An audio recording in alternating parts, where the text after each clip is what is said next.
Недавно ученые сделали удивительное открытие. Оказывается, человек оставляет свой энергетический отпечаток на любом предмете, к которому прикасается. Если энергетика у человека сильная, то он буквально начиняет собой предмет.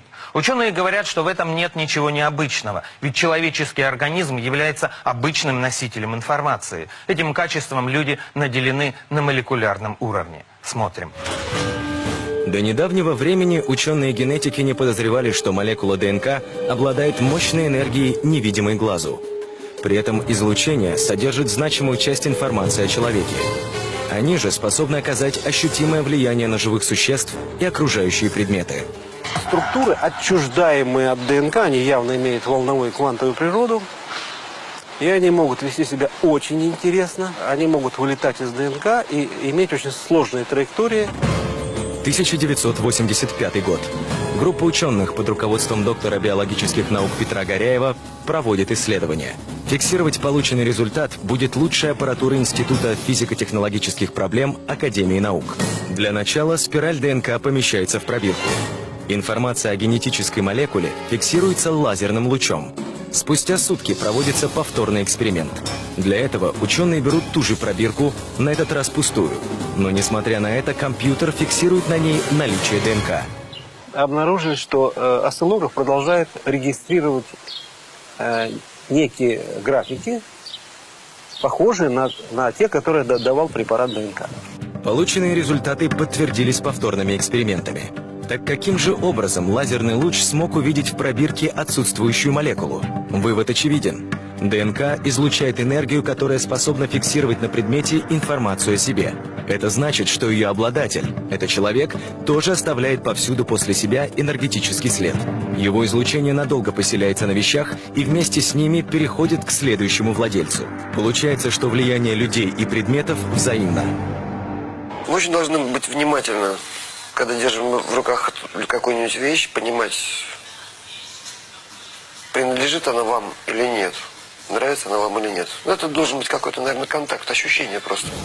Биоэнерготерапевт Илья Дунаевский разделяет это мнение. В том, что энергетика вещей и их владельцев может оказать сильное влияние на окружающих, он убедился на собственном опыте. О своих необыкновенных способностях Илья Дунаевский узнал еще в детстве. Удивительно, но без специальных знаний и навыков ему удалось ставить диагнозы и излечивать людей. Объяснения своим возможностям Илья не находил. Став взрослым, он захотел исследовать природу своего дара и обратился за помощью к ученым.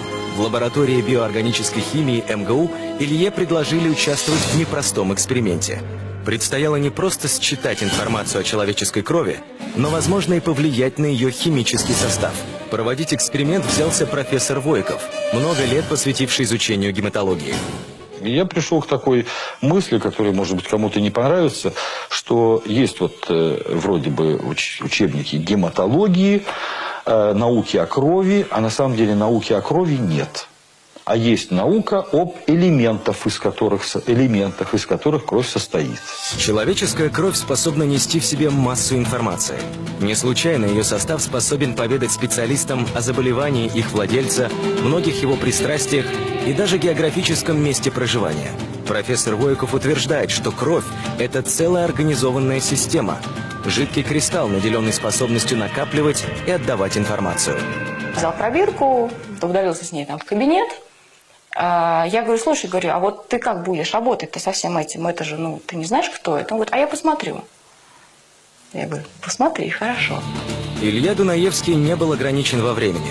И все же из экспериментальной комнаты он вышел довольно быстро, заявив, что готов поделиться информацией, которую считал с пробок.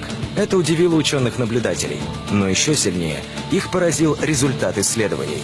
Это было первое, скажем так, небольшое удивление, что вдруг человек, который не знает ничего совершенно, просто по маленькому образцу крови, рассказывает мне его диагноз.